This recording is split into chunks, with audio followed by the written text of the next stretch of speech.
Hello guys, welcome to Vidyalakshmi coaching.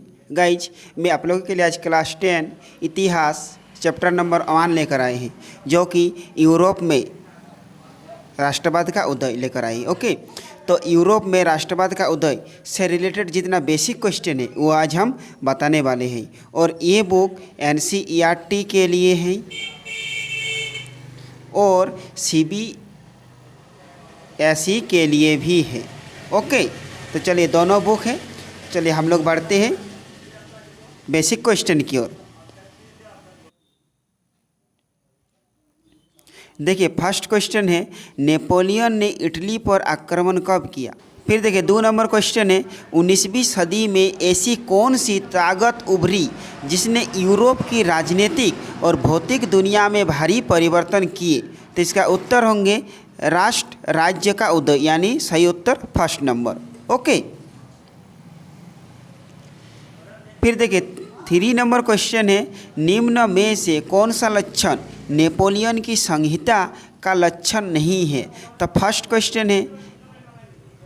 First है कि जन्म पर आधारित सुविधाओं का ना होना। सेकंड में है संपत्ति का अधिकार। थर्ड में है सबके लिए वयस्क मताधिकार। और 4 में है कानून के समझ समानता।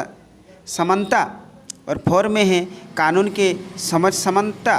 तो इसका सही उत्तर होंगे सबके लिए वयस्क मताधिकार। ओके, चलिए फिर बढ़ते 4 नंबर क्वेश्चन की ओर।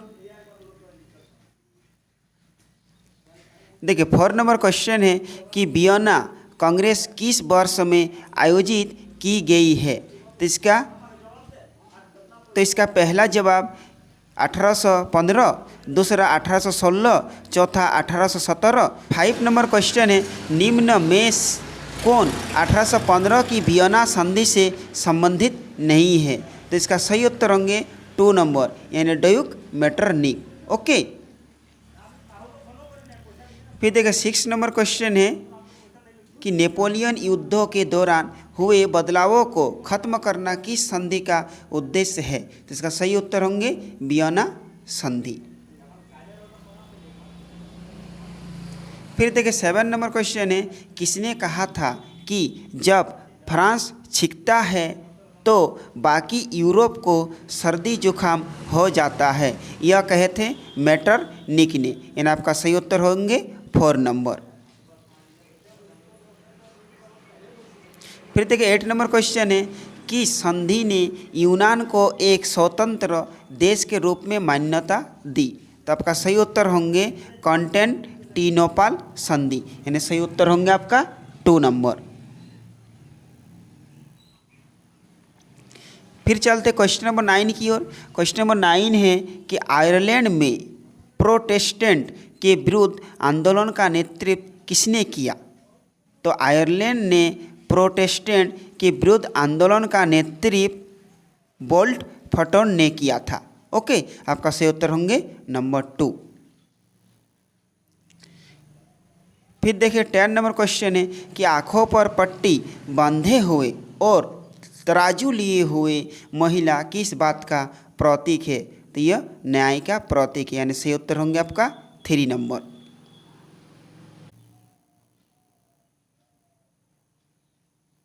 फिर देखिए फर्स्ट क्वेश्चन, जो कि आपको प्रत्येक में 1 नंबर मिलेंगे। ओके, तो देखिए फर्स्ट क्वेश्चन है कि फ्रेडरिक सरियू कौन था। तो फ्रेडरिक सरियू एक फ्रांसीसी चित्रकार थे। ओके, फिर क्वेश्चन नंबर 2 है कि अंग्स्ट रेनन कौन था। ठीक है, तो ये फ्रांसीसी दार्शनिक था। फिर क्वेश्चन नंबर 3 है कि जर्मन राष्ट्र का रूपक क्या था, यह किस बात का प्रतीक था। तो देखिए जर्मन राष्ट्र का रूपक जर्मेनिया था और यह जर्मन बलूत वीरता का प्रतीक है। 4 नंबर क्वेश्चन है कि मॉन्टेस्क्यू ने किस सिद्धांत का प्रतिपादन किया। तो यह शक्ति पृथक्करण का सिद्धांत या अधिकार विभाजन का प्रतिपादन किया। चलिए फिर क्वेश्चन नंबर 5 की ओर। क्वेश्चन नंबर 5 है कि कौन सी विश्वविख्यात घटना के राष्ट्रवाद की पहली स्पष्ट अभिव्यक्ति माना गया। ये आपके उत्तर होंगे फ्रांसीसी क्रांति। ओके, फिर 6 नंबर क्वेश्चन है कि जॉल वेराइन क्या था, वह किस प्रकार वह जर्मनी के आर्थिक एकीकरण का प्रतीक था? तो देखिए, एक जर्मन शुल्क संघ था, यानी जलवेराइन एक जर्मन शुल्क संघ था। अधिकांश जर्मन राज्य शामिल थे। 1834 में स्थापित इस संघ ने विभिन्न जर्मन राज्यों के बीच शुल्क अवरोधों को समाप्त किया व मुद्राओं की संख्या 30 से 2 कर दी। इस प्रकार यह आर्थिक एकीकरण का प्रतीक था। ओके, चलिए फिर बढ़ते हैं क्वेश्चन नंबर 7 की ओर। देखिए 7 नंबर क्वेश्चन है कि मैथ्सिनी द्वारा स्थापित 2 भूमिगत संगठनों के नाम बताइए। तो first young India, second young Europe. Okay, question number 8 है कि 19वीं सदी में ऐसी कौन सी ताकत उभरी जिसने यूरोप की राजनीतिक और भौतिक दुनिया में भारी परिवर्तन आए? तो इसका उत्तर होंगे राष्ट्र राज्य का उदय। ओके, फिर क्वेश्चन नंबर 9 है कि बाल्कन क्षेत्र के निवासियों को क्या कहा जाता था? तो इसको स्लाव कहा जाता था। ओके, देखिए 10 नंबर क्वेश्चन है वियना कांग्रेस किस वर्ष आयोजित की गई? तो वियना कांग्रेस 1815 वर्ष में आयोजित की गई। फिर देखिए क्वेश्चन नंबर 11, 1815 की वियना संधि से किसका संबंध है? तो यह ड्यूक मेटरनिख से संबंध है। ओके, क्वेश्चन नंबर 12 है नेपोलियन युद्धों के दौरान हुए बदलावों को खत्म करना किस संधि का उद्देश्य था? यह वियना संधि का उद्देश्य था। क्वेश्चन नंबर 13 है किसने कहा था कि जब फ्रांस सीखता है तो बाकी यूरोप को सर्दी जुकाम आता? ये तो मेटरनिख अभी जस्ट बताई। ओके, चलिए 14 नंबर क्वेश्चन, किस संधि ने यूनान को एक स्वतंत्र देश के रूप में मान्यता दी? तो इसका उत्तर होंगे कॉन्स्टेंटिनोपल संधि। ओके, ये संधि का नाम है। 15 नंबर क्वेश्चन है कि आयरलैंड में प्रोटेस्टेंट के विरुद्ध आंदोलन का नेतृत्व किसने किया? तो यह वुल्फ टॉन ने किया। ओके,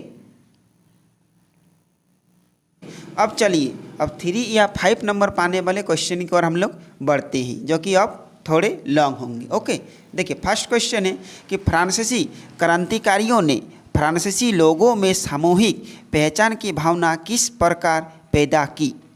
तो देखिए कैसे पैदा किया?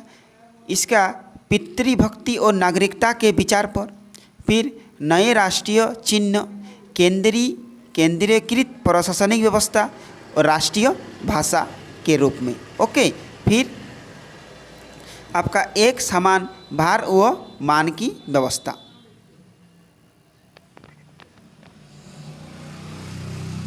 फिर देखिए क्वेश्चन नंबर 2, नेपोलियन ने फ्रांसीस प्रशासनिक क्षेत्र में क्रांतिकारी सिद्धांति का समावेश किया जिसने पूरी व्यवस्था को अधिक कुशल व तर्कसंकित बना दिया।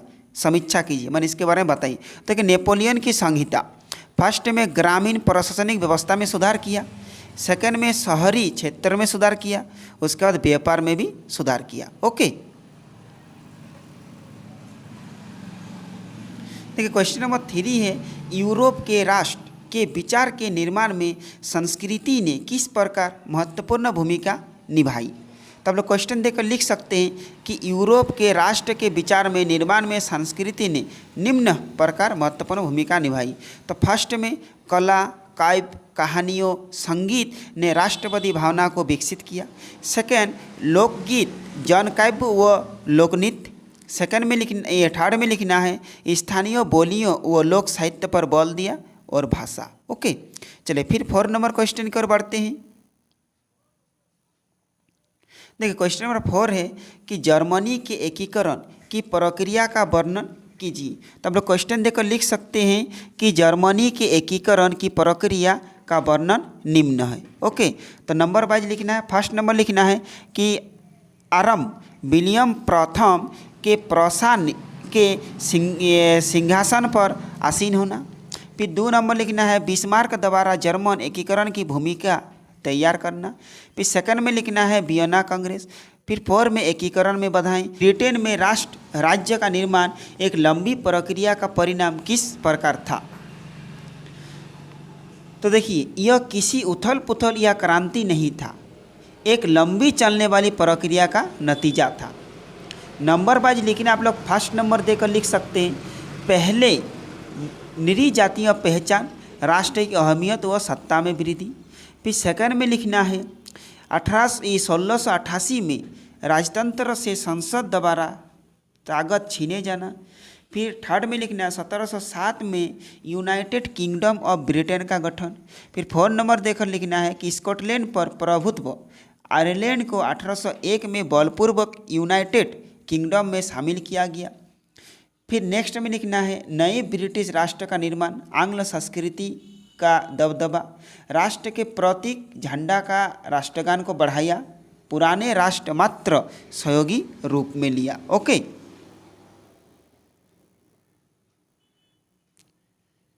चलिए नेक्स्ट क्वेश्चन 7 नंबर, यूरोप में राष्ट्रवाद के उत्थान के लिए कौन से कारण उत्तरदायी थे?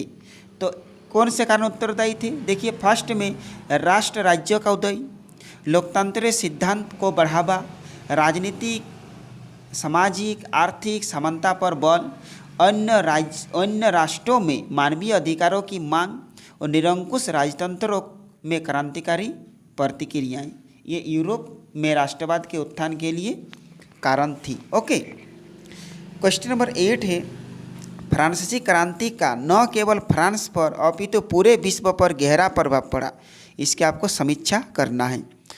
तो देखिए किस प्रकार प्रभाव था, हम लोग लिखेंगे। फर्स्ट में लिखेंगे लोकतांत्रिक शासन की स्थापना, 2 में लिखेंगे लोक कल्याणकारी कार्य, 3 में समानता स्वतंत्रता प्रभुत्व से भरे नए समाज की नींव, 4 में लिखेंगे नवीन कानून संहिता लागू, 5 में लिखेंगे नेशनल असेंबली का गठन और 6 में लिखेंगे आर्थिक एकीकरण। फिर 7 में लिखेंगे कानून के समक्ष बराबरी और 8 में लिखेंगे संपत्ति का अधिकार सुरक्षित। ये फ्रांसीसी के कारण पर गहरा प्रभाव पड़ा। ओके, फिर देखिए अब मध्यम वर्ग का उदय भी हुआ है। फिर उदारवादी विचारधारा का प्रारंभ, यूनान का स्वतंत्र संग्राम और संस्कृति व समाज की भूमिका एवं जन विद्रोह। ओके, देखिए 9 नंबर 1804 की नागरिक संहिता के प्रावधानों का उल्लेख कीजिए।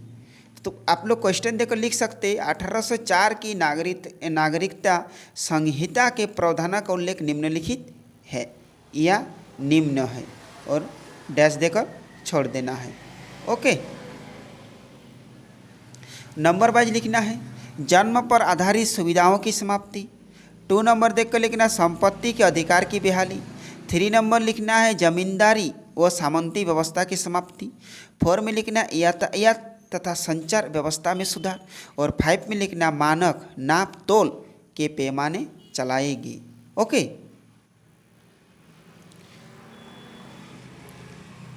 फिर 6 में लिख लेना है एक राष्ट्र मुद्रा चलाई गई। फिर देखिए 10 नंबर क्वेश्चन है यूरोप के कुलीन वर्ग की विशेषता लिखिए। तो आप लोग क्वेश्चन देकर लिख सकते यूरोप के कुलीन वर्ग की विशेषताएं। फर्स्ट में लिखना भूस्वामित्व, सेकंड में कूटनीतिक भाषा, 4 में आपस में वैवाहिक संबंध और 5 में उच्च वर्गों के बीच फ्रांस राष्ट्र का उदय। चलिए फिर क्वेश्चन नंबर 11 की ओर बढ़ते हैं। क्वेश्चन नंबर 11 है कि 1815 की वियना संधि के उद्देश्य समझाइए, इसके प्रमुख प्रस्ताव व व्यवस्थाओं का वर्णन करें। तो देखिए इसके प्रमुख प्रस्ताव क्या है। फर्स्ट में लिखना है कि उत्तर नीदरलैंड में साम्राज्य की स्थापना, फिर सेकंड में लिखना है कि दक्षिण में जेनेवा को पिडमांट के साथ मिला दिया गया, फिर थर्ड में लिखना प्रोसा को पश्चिम में नए क्षेत्र दिए गए, फिर 4 में लिखना पूर्व में रूस को पोलैंड का हिस्सा दे दिया गया और 7 में लिखना है नेक्स्ट लिखना है कि ऑस्ट्रिया को उत्तरी इटली का नियंत्रण सौंप दिया गया।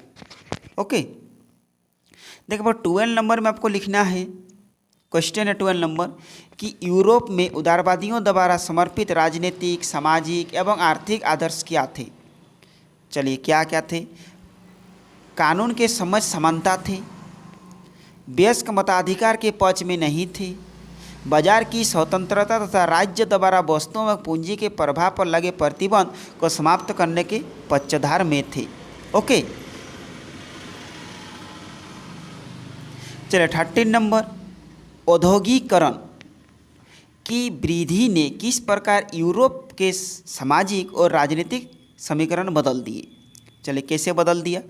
फर्स्ट में पश्चिमी और मध्य यूरोप के हिस्सों में औद्योगिक उत्पादन और व्यापार में वृद्धि किया, शहरों का विकास किया और वाणिज्यिक वर्गों का उदय हुआ। दूसरा में लिखना है श्रमिक व मध्य वर्ग का उदय हुआ। तीसरा में लिखना है कुलीन विशेषाधिकार की समाप्ति के विचारों की लोकप्रियता आई। यूरोप के राष्ट्रवादी संघर्ष में महिलाओं की भूमिका क्या थी। आप क्वेश्चन देकर लिख सकते हैं। तो फर्स्ट में लिखना है फर्स्ट में लिखना समाचार पत्रों का प्रकाशन। सेकंड में लिखना मताधिकार प्राप्त नहीं थे, मताधिकार प्राप्ति हेतु संघर्ष किया गया। राजनीतिक बैठकों तथा प्रदर्शनों में हिस्सा लेना। चलिए क्वेश्चन नंबर 15 की ओर बढ़ते हैं। 15 क्वेश्चन है कि 19वीं सदी में यूरोप में राष्ट्रवाद की लहर के क्या कारण थे। आप क्वेश्चन देकर लिख सकते हैं कि 19वीं सदी में यूरोप में राष्ट्रवाद की लहर के निम्नलिखित कारण थे। फर्स्ट में लिखिएगा जनता पर अत्याचार, सेकंड में निरंकुश शासन व्यवस्था, थर्ड में उदारवादी विचारों का प्रसार, फोर में स्वतंत्रता, समानता तथा बंधुत्व का नारा और फाइव में लिखना है शिक्षित मध्य वर्ग की भूमिका। ओके,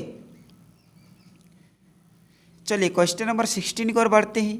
16 नंबर क्वेश्चन है कि 1815 से 1914 के दौरान अंतर्राष्ट्रीय आर्थिक विनिमय केंद्रों में 3 प्रभावों को विस्तार से लिखिए।